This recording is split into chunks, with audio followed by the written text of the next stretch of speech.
Class is now in session. I'm Professor Hockey, and today we'll be discussing Game 38 of the regular season for the San Jose Sharks as they took on the Vegas Golden Knights and lost by a score of 6-3. The Sharks came into this one on a 5-game losing streak, but it has really been in the manner in which that they have been losing these games that has been a little bit embarrassing. The previous one against the Vancouver Canucks was not a great look, giving up 3 goals at the end of that second period in quick succession en route to that 4-3 loss, but it was really the 4 games prior to that feel particularly bad. This is because in all 4 of those games, the Sharks were in a very winnable position with a third period lead in each of them, and yet by the end of those games, the Sharks would end up on the losing side of things each and every time. And so, with that being said, with this 3-day NHL mandated holiday break coming out of it, we were hopeful that the Sharks would have the opportunity to get a little bit of relaxation time in and recharge their batteries so that they can come out of it looking a little bit stronger, especially since the Sharks' schedule has been so tightly packed and condensed thus far this season, which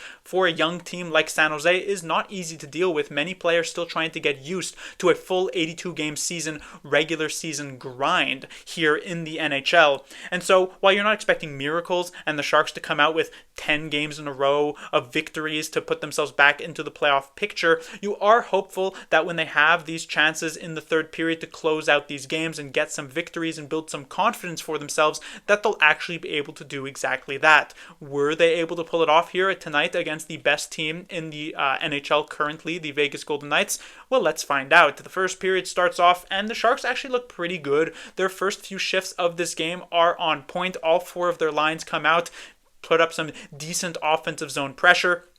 But then a momentum shifter does occur. Is it a goal for Vegas? Is it a Sharks penalty? No, in fact, it is a Vegas penalty, putting the Sharks on the power play. But the Sharks power play, we have talked about this so many times this season, it's not very good. Even when the Sharks power play is scoring, it still somehow doesn't look very good while doing so. And so this ends up being a momentum killer for San Jose. You're not expecting your power play to step onto the ice and score every single time. Even the best power play in NHL history, which I believe belonged to the Edmonton Oilers just a couple of years ago, was at about a almost 40% pace. So it's not even every other power play that was scoring the best power play ever. But you are hoping that when they come onto the ice, even when those 2 minutes do expire without a goal, that it has generated momentum and then you can come out with another strong shift and another one over and over again. But instead, it is the wake-up call that the Vegas Golden Knights needed, because the Sharks are applying so little pressure that Vegas maybe thinks, hey, we can actually win this game quite easily, and they dominate the rest of this first period. The Sharks were quite lucky to escape that opening 20 minutes in a tie game thanks to this lucky bounce on Shakir Mukhamadulin's first career goal.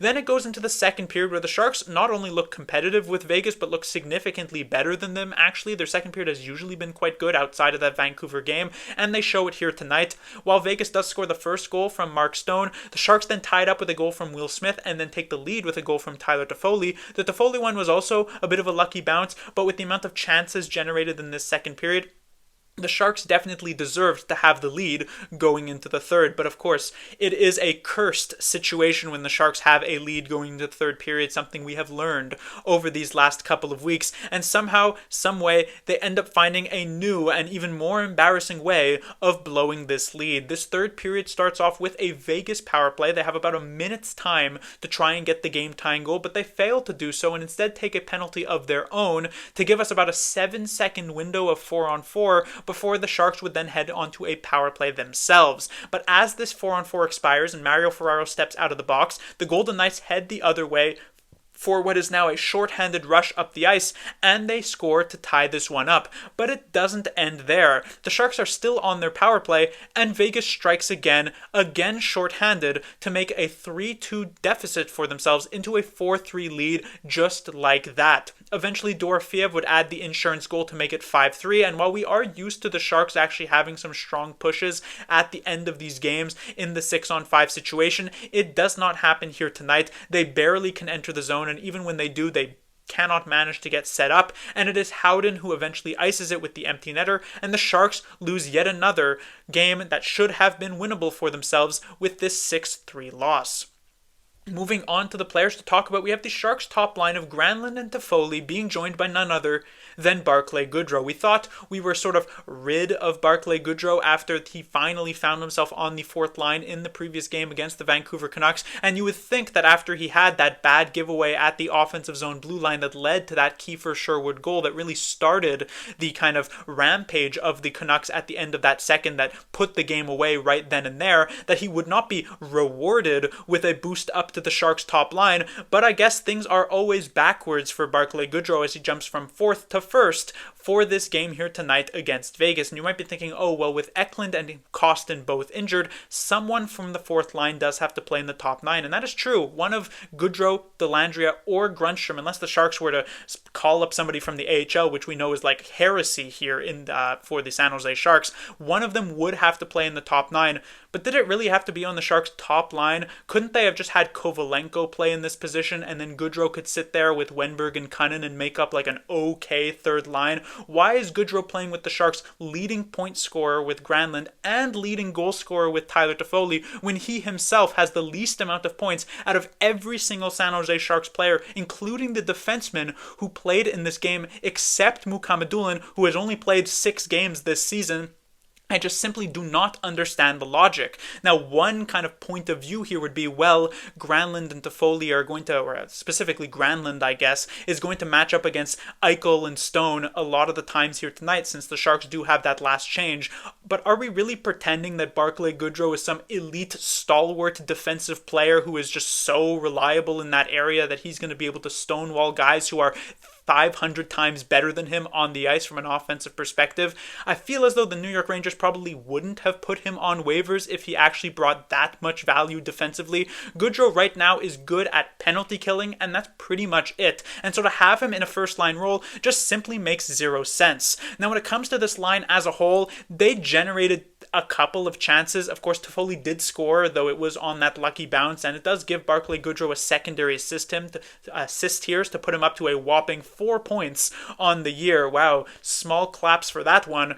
But otherwise, this first line, I should say, was most of the time on the back foot, not really being able to play with much pace. Granlund didn't look great here tonight. Toffoli didn't look great here tonight. And I can't even necessarily put the blame on them because they're essentially playing a man down most of the time. And I don't want to sit here and constantly rag on Goodrow time and time again, but Warsofsky just puts him into the position for me having to do so. I was perfectly happy when he was on that fourth line against Vancouver that I could look past any of his mistakes and say, well, at least he's not playing much. But yet again, he is put into the spotlight, and yet again, unsurprisingly, it doesn't work out. Moving on to the Sharks' second line, however, we have Smith and Celebrini being reunited. We have seen this duo before for a few games. It doesn't usually last for whatever reason, but here tonight they are put together once more, and they are joined by Fabian Zetterlund. And this was by far the Sharks' best line of the night. It is not particularly close at all. This line was like maybe not an A+, but they were in the A's. Every other line was probably in the C's at best. They looked great. The chemistry between Smith and Celebrini is completely on point. Just from their first shift of the game, they were working it so well in the offensive zone, and they were doing that against Mark Stone, who's one of the best defensive forwards in the entire league, not just on the Golden Knights. Jack Eichel also very impressive as a player himself, and yet Smith and Celebrini were making those guys look like Mario Ferraro on the ice with how bad they looked defensively. And that was not just one shift. They had multiple of these shifts that looked great. Plus, this Will Smith goal, absolutely fantastic between all three of these players for sure. We have Celebrini managing to get the puck away in the neutral zone. He fights for it. He makes that last-ditch effort to get it over to Will Smith, who then makes that behind-the-back pass. It comes back to Celebrini. The shot, he gets the rebound. He then passes it to Smith, who drives the net. It is all just like a perfectly well-done play. It's like if you think of what a Sharks fan's dream is, what a Sharks fan was dreaming about last night, it is watching Macklin Celebrini and Will Smith pull off that type of goal, and they managed to do that in reality. So So fantastic night for both of these players. Zetterlund on this line, I didn't hate it. I thought it was an okay position. He had a great play actually on the Mukhamadullin goal to really help on that face-off win for Will Smith. It probably shouldn't have really ended up as a goal, so it wouldn't have really ended up on the board for Zetterlund, but it still goes to show to that hard work potential that is there. Is Zetterlund the best possible player for this position on this second line? Probably not. I would say maybe someone like Kovalenko or even like a Tyler Toffoli might be a little bit better, or perhaps even when Willie Mecklin does return from injury, he could take up the mantle here. But I didn't hate the spot. I thought Zetterlund looked quite good in this position, and so this was a second line that if many other things change, and they very well might, this one should very well remain the exact same. When it comes to the Sharks' third line, we have Wennberg, Kunin, and Kovalenko. And let's start off with Alex Wennberg. In the grand scheme of things, I thought Alex Wennberg didn't have a horrific game. But then when you actually take a look at some of the goals that the Vegas Golden Knights scored, you realize that multiple times Wennberg is on the ice and is just not putting in any sort of effort on this back check. Because here is the interesting part about many of the goals scored by the Golden Knights in this game.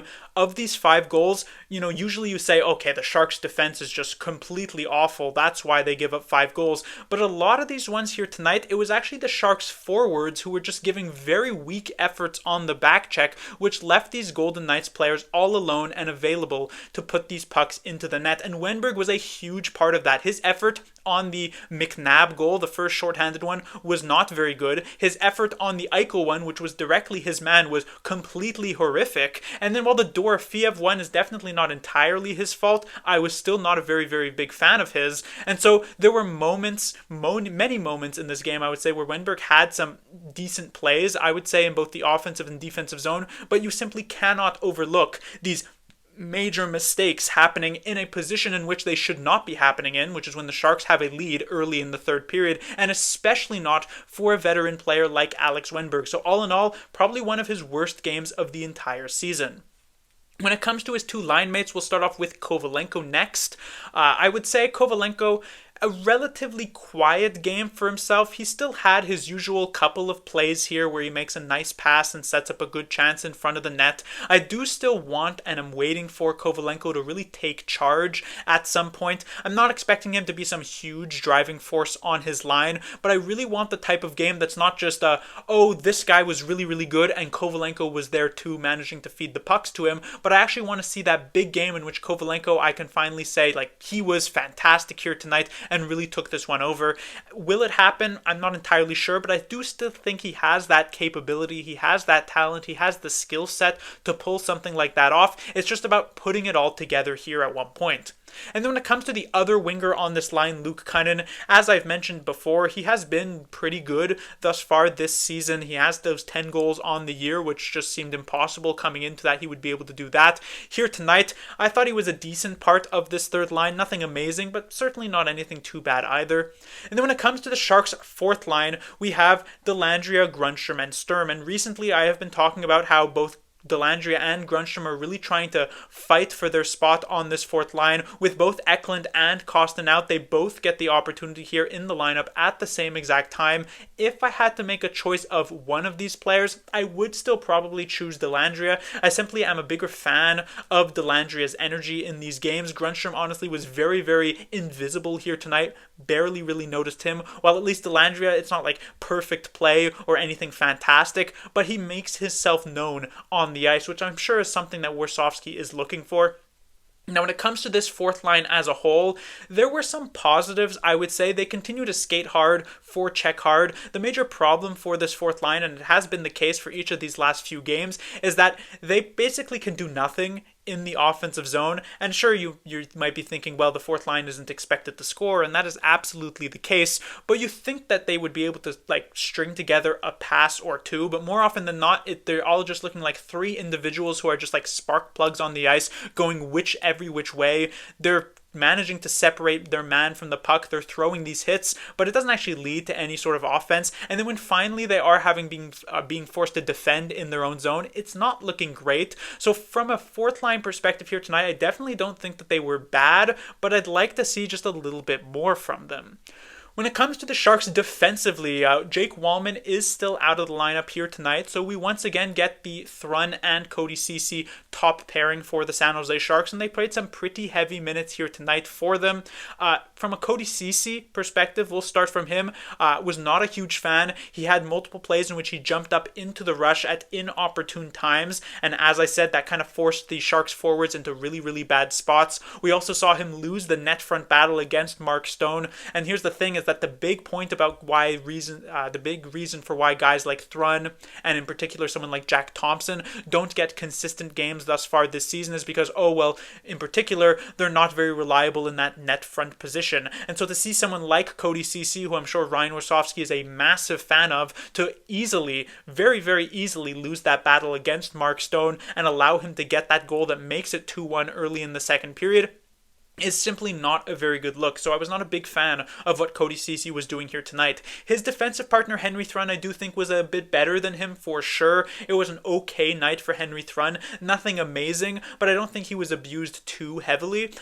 When it comes to the Sharks' second pairing, however, we do have Ferraro and Liljegren. Now, oddly enough, with Mario Ferraro, you would think, taking a look at this game on the surface, the Sharks give up 5 goals. You must be thinking Ferraro was right at the center of it again. He probably made like a bajillion different mistakes in this game and gave the puck away and was the cause of 6 of these 5 goals against. But actually, Ferraro seemed to stay out of a lot of the really, really bad plays here tonight. Now, don't get me wrong, I wasn't a fan of Ferraro's effort here. I actually thought he was kind of bad, but when he is usually the one that you're constantly looking at as having made the mistakes, you're just surprised that he actually wasn't the one at the center of all of this chaos. It was actually his defensive partner who played exceptionally poorly here tonight, Timothy Liljegren. He has been so inconsistent since being picked up by the Sharks. There are games in which he is by far the Sharks' best defenseman on the ice, even at times beating out someone like Jake Wallman. There are times in which he is playing some strong offensive play, jumping up at the right moments, moving the puck well, getting those goals, getting those points, and you're thinking like, this is a Sharks defenseman who can really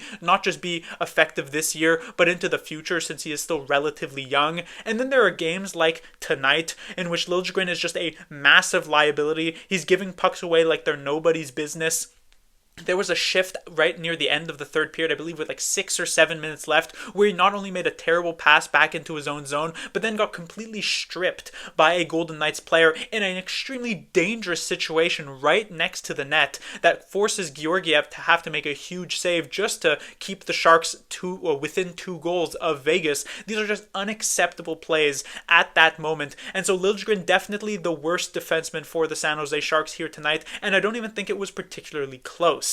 When it comes to the Sharks' third defensive pairing, however, we do have Shakir Mukhamadullin and Jan Ruda. So because Jake Wallman is still on the sideline, Mukhamadullin does get another game, and I am very happy to see that because once again, we continue to see the buildup of confidence from Mukhamadullin. He's starting to actually be more aggressive. He's starting to really be willing to skate with the puck. He's having some good keep-ins up at the blue line. A couple times he missed out on, but most of the time he is actually able to be reliable. He's joining up offensively. He's firing pucks towards the net. We saw him get his first career goal. There's absolutely a lot to like from Mukhamadullin here tonight. And also what you do enjoy as well is that he wasn't a huge liability defensively either. And so there is some major positives thus far in this game, and it really begins to beg the question that once Jake Wallman does return to the lineup, if that happens, let's say tomorrow, since the Sharks do have yet another game, the real odd man out, I would imagine, for Ryan Warsofsky would probably have to be Timothy Liljegren, even though this doesn't really fill out positional wise, since at that point you would have 4 lefties and 2 righties in the lineup. It feels as though that has to be the choice because you simply cannot justify dropping Mukhamadullin or even Henry Thrun over what Liljegren is currently bringing to the team. When it comes to his defensive partner Jan Ruda, I also was okay with what Ruda was able to do here tonight. One thing that continues to always bother me about Jan Ruda, and this has been the case throughout this entire season and even last season, whether he has been playing well or playing poorly, is the fact that Jan Ruda has zero offensive talent. The amount of times that we have to watch this puck work its way up to Jan Ruda in the offensive zone, and then for him to just fire a shot at the goaltender with zero traffic in front instead of actually looking to make like a decent play with it, I'm gonna rip my hair out if I have to continue to see that. And yet it is happening over and over and over and over and over again. it's just not really fun. I'm glad that Mukhamadullin is here and is actually like a decent offensive option to actually add a little bit more than that, to maybe be able to make a decent pass instead of just either working it down the wall or firing it wildly towards the net. But even if the defensive game is getting slightly better for him in these easier spots, the offensive game is still quite bad. When it comes to the Sharks goaltender, we have Alexander Georgiev. He lets in 5 here tonight. Now, he did have some decent saves, in particular in the first period. The fact that the Sharks only let in that 1 goal was a little bit of a testament to how well Georgiev had looked in those first 20 minutes. But at the end of the day here, Georgiev, he lets in 5 goals. It's not a good look. This was a game in which the Sharks theoretically could have won. Sure, the second goal from on the shorthanded goal from Eichel was a nice move from him. Same goes with the Dorofeev one, also a pretty good move. But could he have made the save on McNabb? Could he have potentially made one of those big saves as well in those last 2? Absolutely the case. It's a situation where, like, you can't horrifically blame Georgiev and say, well, if it was Askarov, clearly the Sharks would have won this game, but he certainly did not help one bit. But that would do it for this review. The Sharks will be back in action tomorrow, on Saturday, against the Calgary Flames. This first time that they will be facing off against the Flames this season. Should be an easier matchup, though the Flames are still within that playoff picture, so we'll see if the Sharks can finally end their losing streak there. Class dismissed.